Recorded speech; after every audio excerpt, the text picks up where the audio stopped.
Economics di sini, apa kabarnya di sana? Pada akhir pekan kemarin, baru saja terjadi aksi demo dan juga dinamika politik ya yang terjadi pada akhir pekan lalu. Dan secara langsung maupun tidak langsung, akhirnya ini berdampak juga kepada pasar saham. Tapi sejauh mana sih dampaknya? Langsung saja kita ngobrol-ngobrol dengan pengamat pasar modal, ada Mas Hendra Wardana yang sudah bergabung bersama kita. Halo Mas Hendra. Halo, Nah, Mas Hendra ini Mariska. bagaimana akhirnya dengan kita ngomongin tentang IHSG dulu deh di hari Boleh Senin boleh. ini ya, di awal September setelah kemarin terjadi berbagai dinamika politik dan juga demo, kira-kira bagaimana sih pergerakan IHSG di tanggal 1 September ini? Oke, Mbak Rizka, kalau misalnya kita lihat memang pergerakan IHSG di 1 September hari ini bisa dibilang sangat volatilitas ya, karena kalau misalnya kita lihat IHSG di pembukaan tadi pagi itu sempat melemah sebesar 2,69% atau dibuka di level 7.620 dan titik terendahnya itu sempat berada di level 3,61%. Walaupun memang akhirnya pada saat closing, walaupun memang melemah, tapi melemahnya 1,21%. Berarti bisa dibilang ada kenaikan sebesar 2,4% dari titik terendahnya. Nah, kalau misalnya ditanya kenapa sih respon investor masih negatif gitu kan? Ya karena kita masih melihat nih sampai sejauh mana aksi demonstrasi ini ke depannya. Walaupun memang kenaikan tersebut ada sentimen positifnya. Karena kenapa? Karena respon cepat juga yang kita bisa lihat dari respon pemerintah sendiri. Ketika misalnya Pak Presiden kemarin berpidato dan bisa dibilang konsolidasi dengan pimpinan partai politik, terus juga terkait dengan statementnya terkait dengan perlindungan hak demo damai, namun bisa dibilang tegas terhadap yang melakukan anarki gitu kan, dan penyampaian terkait dengan reformasi DPR, terkait dengan pemotongan tunjangan serta larangan perjalanan, dan bisa dibilang sikap tegas juga terhadap dugaan atau makar atau terorisme. Nah, ini disambut positif lah setidaknya ketika misalnya titik terendah ISG berada di level 3,69% tadi, tapi pada saat closing ISG walaupun melemah tapi ada kenaikan 2,4% atau ditutup sebesar 1,21%. Kalau misalnya kita lihat itu berada di level 7.736, Bang. Oke, berarti gejolaknya untuk di pasar saham sendiri cukup signifikan atau enggak nih berarti Mas Hendra? Ya, kalau misalnya dibilang cukup signifikan ya, Mbak Rizka, karena yang tadi saya sampaikan bisa dibilang sangat volatil sekali gitu loh. Jadi pergerakan IHSG itu cukup volatil, sempat 3,61%, tapi ditutup di level 1,21%. Jadi range dari IHSG itu bergerak cukup cukup lebar gitu kan, di mana titik terendahnya berada di level 7.547 dan tertingginya tadi di level 7.783 dan akhirnya ditutup di level 7.736. Dan, berarti sektor saham mana aja sih yang paling terdampak nih Mas Hendra dari, situasi di akhir pekan kemarin? Oke, kalau misalnya kita lihat untuk hari ini sektor mana aja sih yang terdampak gitu kan? Kalau misalnya kita lihat itu teknologi melemah sebesar 2,16%, di mana diantaranya saham yang pemberat terhadap saham teknologi itu ada saham WiFi melemah sebesar 5,95%, terus ada Bukalapak melemah sebesar 3,45%, DCII 5,31%, dan terus juga ada sektor infrastruktur yang melemah sebesar 1,98%, dipimpin oleh Telkom 0,64%, Jasa Marga 1,79%, PTPP 3,14%, dan PGO sebesar 3%. Terus juga ada saham finance yang pastinya yang bobotnya bisa dibilang paling besar terhadap IHSG. Kita bisa lihat BBCA melemah 0,93%, walaupun tadi sempat melemah 4-5%, tapi ditutup melemah hanya 0,93%. Terus juga masih sektor finance itu BBRI melemah 1,73% dan Mandiri 2,75% dan Bank BNI melemah sebesar 1,35%. Jadi itulah sektor dan saham-saham yang bisa dibilang memberati IHSG pada hari ini, Mbak Rizka. Tapi ada emiten saham lain yang juga relatif aman nggak sih Mas Hendra, usai peristiwa kemarin? Oke, kalau misalnya ditanya ada yang aman atau tidak, sebenarnya bisa dibilang hampir semua mayoritas memang bisa dibilang mengalami tekanan ya, tekanan jual gitu loh. Tapi kalau misalnya kita lihat, memang ada sektor industrial yang naik sebesar 1,58% dan saham UNTR hari ini naik sebesar 0,31%. Mungkin karena sentimen dari emitennya sendiri gitu sih, Mbak. Oke. Tapi untuk respon investor sendiri nih, ketika memang tadi kan sempat dibahas juga karena adanya respon yang cepat dari pemerintah juga ya terkait, pidato Mhm. dari, presiden di hari Minggu malam itu. Eee, Melihat peristiwa tersebut respon investor tuh kayak gimana, Mas Hendra? Iya, responnya bisa dibilang, memang, awal respon pasti akan ada ya, namanya tekanan jual itu pasti, apalagi kalau misalnya kita lihat beberapa media atau kita melihat di sosial media penuh dengan kecemasan, kekhawatiran, banyaknya anarki di sana, baik itu investor lokal ataupun investor asing, pasti pada saat, open pasti kayaknya amanin cash dulu ya, gitu. Tapi pada seiringnya market berjalan, akhirnya melihat bahwa, kondisi juga lebih stabil kalau misalnya kita lihat di gedung DPR dan, MPR juga sudah bisa dilalui dan beberapa titik kota terjadinya demonstrasi juga relatif aman, katakanlah di kota Bekasi dan kota-kota yang lain. Jadi market lebih, merespon, ya sudah, namanya demo itu sudah biasa, yang penting bagaimana caranya pemerintah bisa menangani hal tersebut dan akhirnya market sudah mulai relatif stabil. Makanya tadi, pergerakan dari IHSG sangat bisa dibilang volatil atau bisa dibilang areanya sangat jauh gitu loh. 7.500, low-nya, tapi bisa dibilang tadi pada saat close-nya di level 7.763. Oke, jadi memang, pergerakan di pasar saham sekarang ini lebih banyak dipengaruhi oleh faktor domestik ya, dibandingin apakah juga ada faktor dari globalnya turut berpengaruh?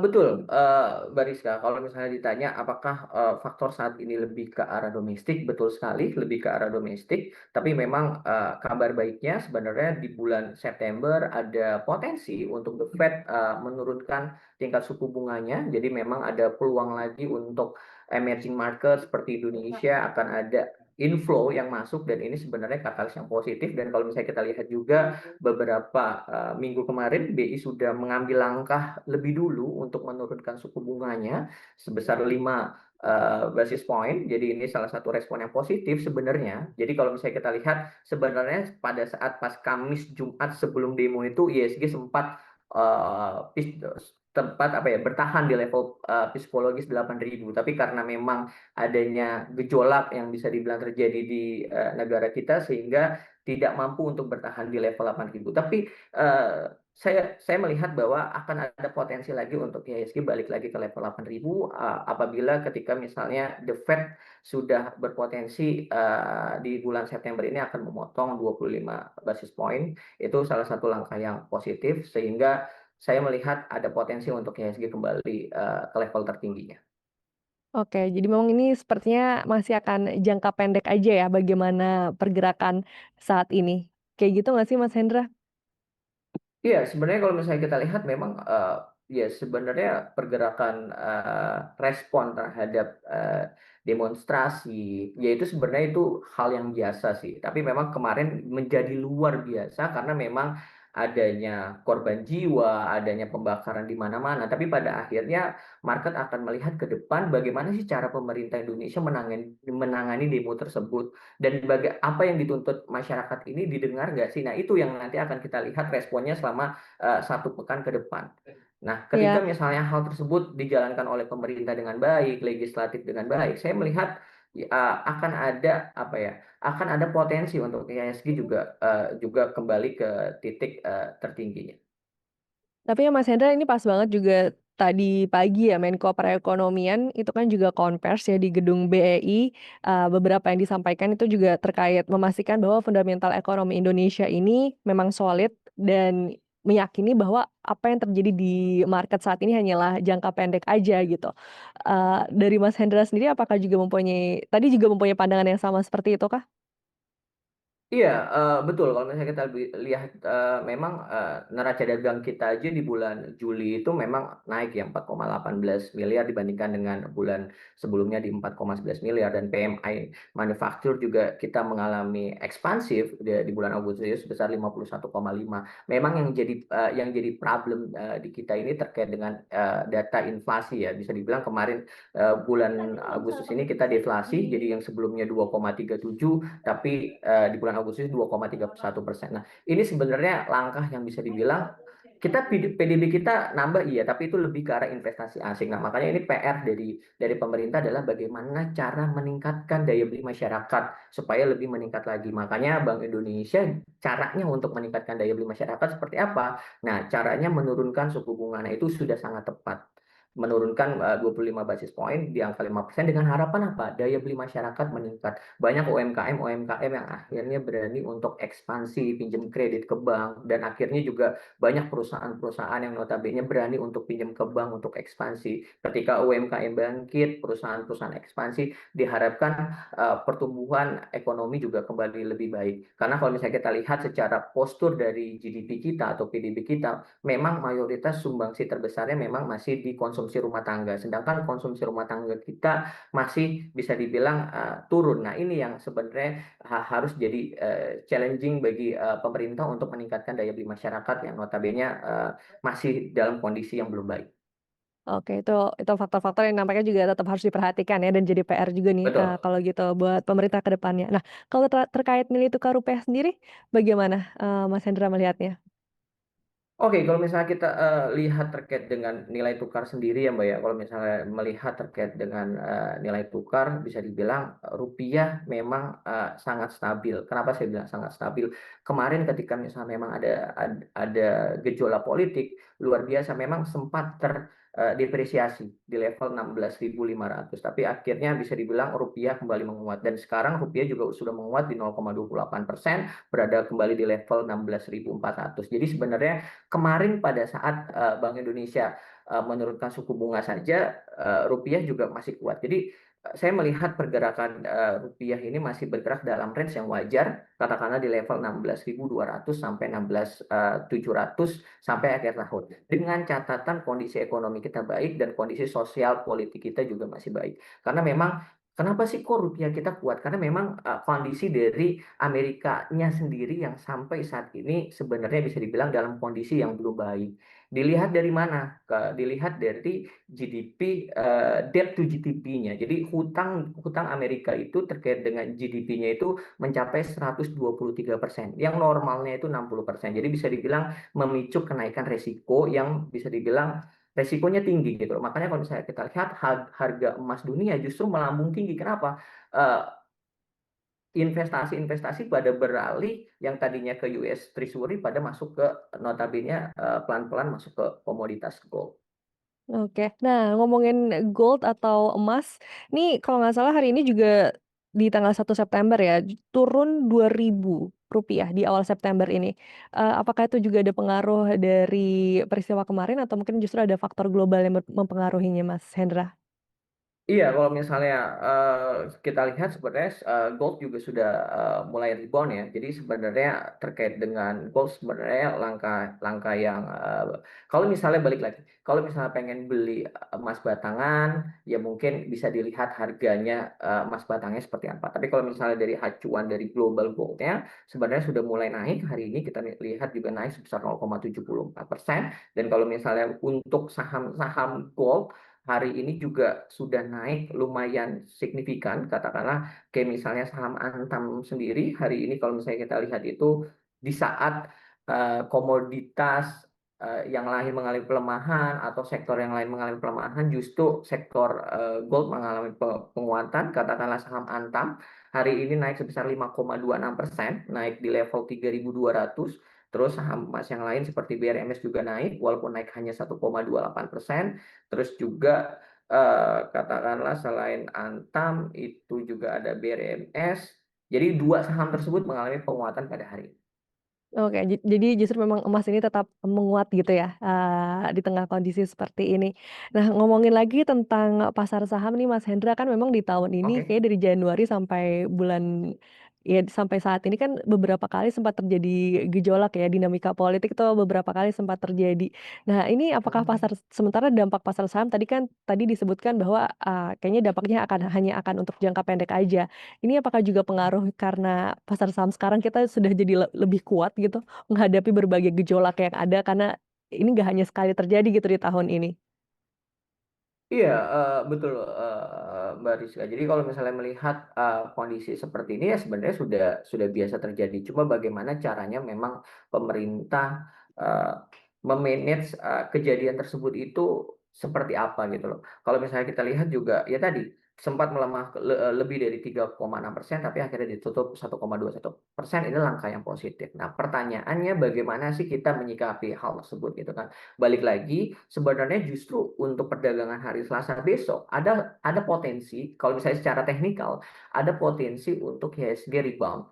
Ketika misalnya melihat tempat titik teremahnya 3,61%, tapi ditutup 1,21%, jadi ada potensi untuk IHSG positif di hari Selasa, katakanlah sekarang, ditutup di level 7.736, justru ada potensi untuk IHSG diperdagangkan di hari Selasa itu, menyentuh area resistennya, katakanlah di area resisten moving average 20 di level 7.773 atau di level psikologisnya di level 7.800 untuk IHSG untuk diperdagangkan besok. Oke. Nah, jadi dengan situasi seperti ini, kira-kira strategi apa sih yang terbaik nih buat, para investor mungkin? Karena kan kayaknya untuk dinamika politiknya juga masih terus bergulir ya, sampai beberapa hari ke depan. Oke, balik lagi, kalau misalnya ditanya, dia investor seperti apa nih menyikapinya? Balik lagi, risk profile-nya seperti apa? Apakah risk profile-nya konservatif, moderat, atau agresif? Kalau misalnya konservatif atau moderate, wait and see saja, tunggu kalau misalnya, memang ada momen-momen yang terbaik, katakanlah saham-saham yang notabene baik, kayak misal BBCA tadi sempat melemah 5% tapi dia akhirnya ditutup hanya melemah 0,93%. Di saat fundamentalnya juga sebenarnya baik, mungkin bisa jadi, titik, spekulatif buy untuk teman-teman yang, konservatif atau moderat. Tapi kalau misalnya teman-teman yang risk taker, boleh ngikutin, yang saham-saham yang notabene memang, lagi happening atau komoditasnya lagi happening. Katakanlah tadi saya sampaikan ketika misalnya goldnya naik, mungkin bisa melihat saham-saham seperti Antam atau BRMS, kita lihat juga kemarin Antam laporan keuangannya juga baik, mungkin boleh boleh, trading jangka pendek juga untuk Antam gitu kan. Jadi melihat apa ya, melihat kondisi dan melihat juga terkait dengan risk profile kita seperti apa. Oke, sama memilih tadi ya, emiten saham yang memang masih punya peluang gitu ya dan, relatif, tetap aman gitu di tengah kondisi saat ini gitu ya, Mas Hendra ya. Tapi ada sinyal-sinyal yang juga Betul. perlu diperhatikan nggak sih? Apakah ada sinyal juga yang perlu diperhatikan nih oleh para investor, eee, terkait apa ya, terkait apa nanti dari pemerintah atau regulator dalam mengambil keputusan tuh kira-kira akan seperti apa? Apa ada yang perlu diperhatikan nggak oleh para investor ini? Iya, sebenarnya para investor katakanlah tadi ketika misalnya Pak Menko menyampaikan, pidato gitu kan, ya mereka hanya menyampaikan kondisi ekonomi Indonesia baik-baik saja. Tapi yang diharapkan investor sebenarnya lebih ke arah, "Oke, pemerintah gimana nih nanganin kasus demonya nih?" Gitu. Jadi, para investor domestik dan global akan melihat selama 1 pekan ini langkah konkret dari pemerintahan Pak Prabowo Gibran dan DPR ini seperti apa ketika misalnya merespon tuntutan para demonstran. Itu yang dilihat. Jadi kita akan melihat ketika misalnya selama 1 pekan ini tidak ada respon, tidak ada keputusan ketika misalnya kemarin Pak Prabowo bilang, "Oke, akan memotong, katakanlah akan mengevaluasi terkait tunjangan DPR." Nah, tapi kan masyarakat tanya nih, "Tunjangan mana nih?" Gitu kan. Nah, apakah yang diharapkan sama, masyarakat ini sesuai atau tidak? Nah, kalau misalnya yang diharapkan, oke, karena tunjangannya banyak nih, apalagi yang digarisbawahi adalah tunjangan rumah. Oh, ternyata yang dipotong bukan tunjangan rumah misalnya, ternyata cuma tunjangan, beras atau tunjangan apa yang notabene angkanya lebih kecil. Nah, market pasti akan respon negatif. Jadi kita akan melihat, konkretnya nanti, terhadap pemerintah dalam hal ini juga legislatif, respon positifnya seperti apa ketika misalnya menindaklanjuti, para demonstran kemarin. Karena kalau misalnya memang ini dibiarkan, saya sangat yakin masih akan ada aksi lanjutan terkait dengan demonstrasi dan pastinya akan ngefek ke pasar modal. Saya melihat bahwa kemarin penanganannya sudah cukup baik dan market juga sudah tidak merespon berlebih. Jadi saya berharap pemerintah dan legislatif bisa respon lebih baik menjawab menjawab menjawab apa ya bisa dibilang menjawab kejadian yang kemarin.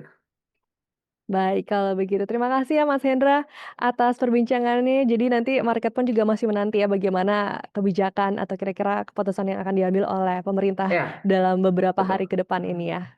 Oke, terima kasih Mas Hendra atas perbincangannya dan itu tadi adalah Sama-sama. Cuanomics kali ini. Sampai bertemu lagi di topik berikutnya. Sampai jumpa.